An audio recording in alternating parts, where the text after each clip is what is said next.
Ang kwento natin ngayon ay pinamagatang Ang Alamat ng Pinya. Noong unang panahon, may nakatirang mag-ina sa isang malayong puok. Ang ina ay si Aling Rosa at ang kanyang anak ay si Pinang. Mahal na mahal ni Aling Rosa ang kanyang nag-iisang anak, kaya naman lumaki si Pinang sa layaw. Gusto ng ina na matuto si Pinang ng mga gawaing bahay, ngunit laging ikinakatwir ni Pinang na alam na niyang gawin ang mga tuturo ng ina, kaya't pinabayaan na lang ni Aling Rosa ang kanyang anak. Isang araw, nagkasakit si Aling Rosa. Hindi siya makabangon at makagawa ng gawaing bahay. Inutusan na lang niya si Pinang na magluto ng lugaw. Isinalang ni Pinang ang lugaw, ngunit napabayaan dahil sa kanyang kakalaro. Ang lugaw ay dumikit sa palayok at nasunog.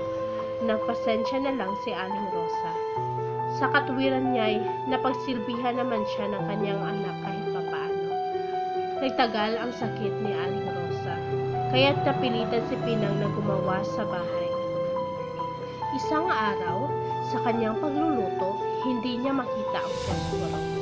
Tinanong ni Pinang ang kanyang ina kung nasaan ito. Isang beses naman ay ang sandok ang hinahanap. Ganoon ang nangyayari. Maraming bagay ang hindi makita agad at tinatanong kagad ng kanyang ina. Nayamot si Aling Rosa sa kakatanong ng anak na kaya't nawika nito. Naku Pinang, sana'y nagkaroon ka ng maraming mata upang makita mo ang lahat ng bagay at hindi ka nagtanong ng tanong sa akin. Dahil alam niyang galit ng kanyang ina, ay di na umimik si Pinang. Umalis na lamang siya at hanapin niya ang sandok na hinahanap. Kinagabihan, wala si Pinang sa bahay. Nabahala si Aling Rosa. Tinatawag niya ang kanyang anak, ngunit walang sumasagot. Napilitan siyang bumangon at naghanda ng pagkain. Pagkaraan ng ilang araw, ay magaling na si Aling Rosa. Hinahanap niya si Pinang. Tinatanong niya ang mga kapitbahay kung nakita nila ang kanyang anak. Ngunit, naglahong parang bula si Pinang. Hindi na nakita ni Aling Rosa si Pinang. Isang araw, may nakitang halaman si Aling Rosa sa kanyang bakuran. Hindi niya alam kung ano uri ng halaman na iyon. Inalagaan niyang mabuti hanggang sa ito'y nagbunga. Laking pagkamukha ni Aling Rosa na makita ang anyo ng bunga nito. Ito'y hugis ulo at nagpapalibutan ng mata.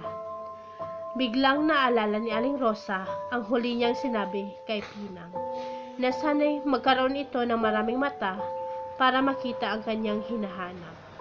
Tahimik na nangangi si Aling Rosa at laking pagsisisi dahil tumalab ang kanyang sinabi sa anak. Inalagaan niyang mabuti ang halaman at tinawag itong Pinang. Sa paglipat-lipat sa bibig ng mga tao, ang Pinang ay naging Pinya.